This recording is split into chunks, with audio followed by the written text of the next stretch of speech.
ഇനി ഏഷ്യാനെറ്റ് ന്യൂസ് സ്പെഷ്യലാണ്. കൊച്ചി പള്ളുരുത്തി സ്വദേശി മുഹമ്മദ് അഷ്റഫ് പാട്ടിന്റെ ഒരു കലവറയാണ്. കഴിഞ്ഞ 6 ദശാബ്ദ കാലത്തിനിടെ പുറത്തിറങ്ങിയ ഒട്ടുമിക്ക ഗാനങ്ങളും അവയുടെ വിശദാംശങ്ങളും ഇദ്ദേഹത്തിന്റെ കയ്യിലുണ്ട്.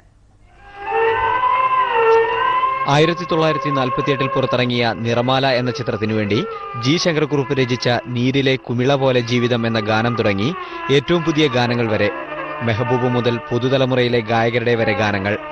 പള്ളുരുത്തി സ്വദേശി MA മുഹമ്മദ് അഷറഫിന്റെ അപൂർവ ശേഖരത്തിൽ ഏകദേശം 1.5 ലക്ഷത്തിലധികം ഗാനങ്ങളാണ് ഉള്ളത്. അപൂർവ ഗാനങ്ങൾ എച്ച് മെഹബൂബിന്റെ 132 പാട്ട് വണ്ടിയിലുണ്ട്. പിന്നെ യേശുദാസിന്റെ ഗാനങ്ങളെല്ലാം ഉണ്ട് എൻ്റെ.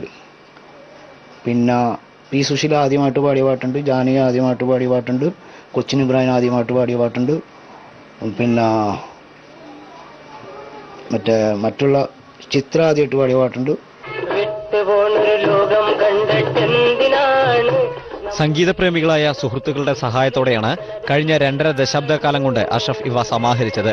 പലതും പണം കൊടുത്തു വാങ്ങി. കാലപ്പഴക്കം ബാധിച്ച പല ഗാനങ്ങളും CD-യിലേക്കും കമ്പ്യൂട്ടറിലേക്കും പകർത്തി സൂക്ഷിക്കുകയാണ് അഷ്റഫ് ഇപ്പോൾ. ഇവയ്ക്ക് പുറമെ എല്ലാ ഗാനങ്ങളുടെയും വിശദാംശങ്ങൾ രേഖപ്പെടുത്തി സൂക്ഷിക്കുന്നുമുണ്ട് അഷ്റഫ്. സനൂപ് ശശിധരൻ, ഏഷ്യാനെറ്റ്.